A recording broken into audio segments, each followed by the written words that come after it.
Salut tout le monde, bienvenue à Spooky Movies avec Sophie et Freddy, en compagnie de Sophie, ma fiancée de fait. Bonjour! Première vidéo de la série de vidéos, on est content de vous avoir avec nous.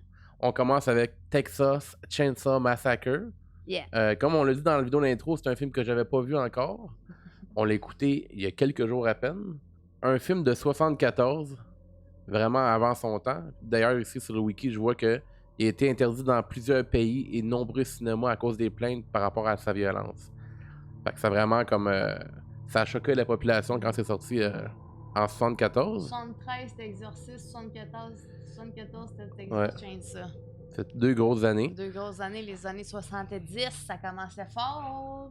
Commençons avec le synopsis. Alors voici le synopsis. Un groupe de 5 amis se rend dans la campagne texane pour se recueillir sur la tombe d'un grand-père. En chemin, ils tombent sur ce qui semble être une maison abandonnée et deviennent la proie d'une famille cannibale meurtrière. Donc c'est exactement ça.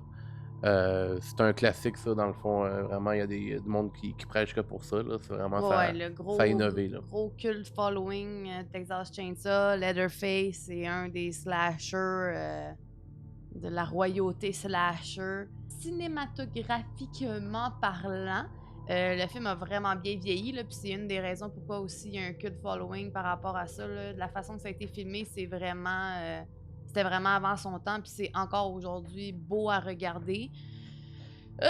Pour ce qui est de le contenu maintenant, dans le dernier vidéo, j'ai dit que Letterman c'était mon slasher préféré. Je reviens là-dessus. Écoutez, j'ai trouvé le film très, très, très underwhelming. C'est très long avant que ça parte. Là. Ça, c'est un des défauts du film. Là. C'est très, très long. Puis c'est typique à cette période-là des films d'horreur. Là. C'était très long avant que ça fasse. Le build-up, c'était beaucoup d'intrigues, mais comme... Tu sais, pas de jump scare, rien vraiment. Genre, vraiment, c'était long et plate. Après ça, c'est comme tout condensé. Il y a la scène de la fin, la fameuse scène à la table.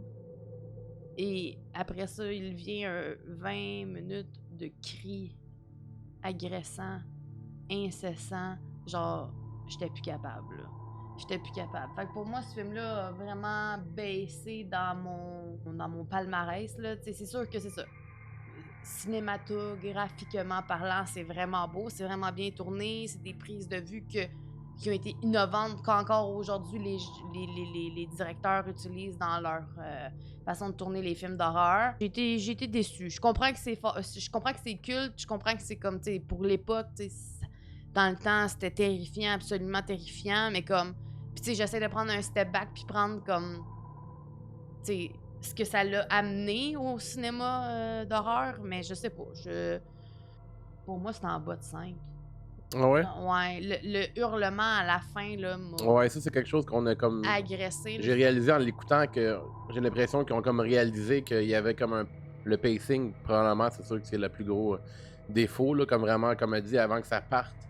C'est très très slow. Puis ça, justement, le pacing des cris, là, la quantité de cris, le ratio en fait, là. C'est pas des cris, là, ouais. c'est des hurlements. Ben, c'est des hurlements, mais c'est constant. Là. Tandis que maintenant, Ouais. dans les films, on remarquera ça, vous remarquerez, là, si vous pouvez. Il y a vraiment comme... Il y a un certain degré, il y a plusieurs cris qui se passent, puis des fois, il y a des silences. Des fois, ils vont couper à d'autres scènes en dehors de l'action, où juste la fille va finir par s'essouffler, puis elle va se calmer un peu. Parce que quand c'est des cris sans cesse pendant 20-30 minutes, ça te sort un peu de l'action. Ouais. T'as plus peur, t'es juste agressé, annoyed, là. Ouais, c'est ça. C'est annoying. Fait que ça, c'est quelque chose que j'ai remarqué avec les vieux films d'horreur, qu'aujourd'hui, on voit qu'ils portent une attention à ça, parce qu'ils ont réalisé, mais comme si on se dit en 74, je dirais que l'Exorciste a mieux vieilli. Ouais, on l'a réécouté, l'Exorciste, puis à ce jour, je trouve que ça l'a beaucoup mieux vieilli que ça. M'a dit que mon préféré maintenant, c'est Scream. C'est ton préféré slasher, ouais. Mon préféré slasher. Mais, ouais, un gros 4.5. 4.5 sur 10? Ouais. Je vais y aller avec un 6. À ce point-là? Ouais, ben à ce point-là, 6. Ouais. C'est bien ordinaire, le 6, ça? Ouais. C'est juste parce que, genre, c'est quand même légendaire, puis j'ai pas détesté ça. C'est juste, le pacing est un petit peu dur. J'ai quasiment préféré le début, moi, quand il rencontre le weirdo dans le char, là.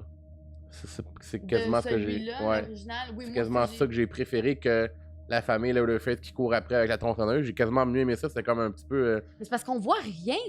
Ouais, c'est quand même... C'est Ouais. littéralement ça. je comprends pas, genre, ok, il court après qu'une tronçonneuse, mais comme, je comprends qu'il y avait pas le budget. Là, Non, mais juste comme, couper, c'est zéro gore. Non, mais là. juste couper le bras puis le sang qui coule, tout ça, c'était pas de même dans les années Non, 70. je là. le sais, je le sais. Même dans mais- l'exorcisme, là, c'est du vomi, mais il y a pas de sang, il y a je pas le de sais, mais gore. c'est parce Genre. que je m'amène. Ce qui me pose ce qui m'amène à me poser la question de comme, est-ce que c'est devenu plus culte avec les années quand ils ont fait des remakes, puis que là, c'était vraiment gore, ou genre, c'était si terrifiant que ça, genre. Je pense que c'est plus le fait qu'il se faisait une face avec la face du monde qui tuait. Ouais, entre autres, ouais, Parce c'est ça. qu'on voit rien vraiment de. Non, non, c'est juste le concept, juste Ouais, je le pense que c'est plus cannibalisme, ouais, là, je c'était pense- tabou en partant. Ouais. Fait que, tu sais, ils voulaient choquer avec ce film-là, puis ça a Ouais. fonctionné. Ouais. En 74, le monde était Ouais. capoté bien raide, fait que... Tu sais, j'ai pas eu peur pour Saint-Saëns, là. Fait que pour moi, là. 1, là. Spookiness 1, ouais, non, c'est pas... Ben, on va mettre... Moi, je mettrais peut-être 2 ou 3, juste par rapport au gore, là, qui est pas du spooky, mais genre, qui est... Mais même pas de gore. Ouais. Ouais, mais en tout cas... Un petit peu, mais bon. Fait que. c'est pas mal. fait que ça commence bien. Underwhelming Ça comme, commence bien, nos ouais, c'est reviews. ça, nos reviews. Regarde, perdez pas votre temps. C'est tout pour notre review. Ouais. Demain, on se retrouve pour voir le reboot de ce film-là. Est-ce que le reboot va avoir une meilleure note que le premier film? Et si oui, est-ce qu'il va y avoir un scandale sur la chaîne YouTube? Il y a des chances. À demain tout le monde. À demain!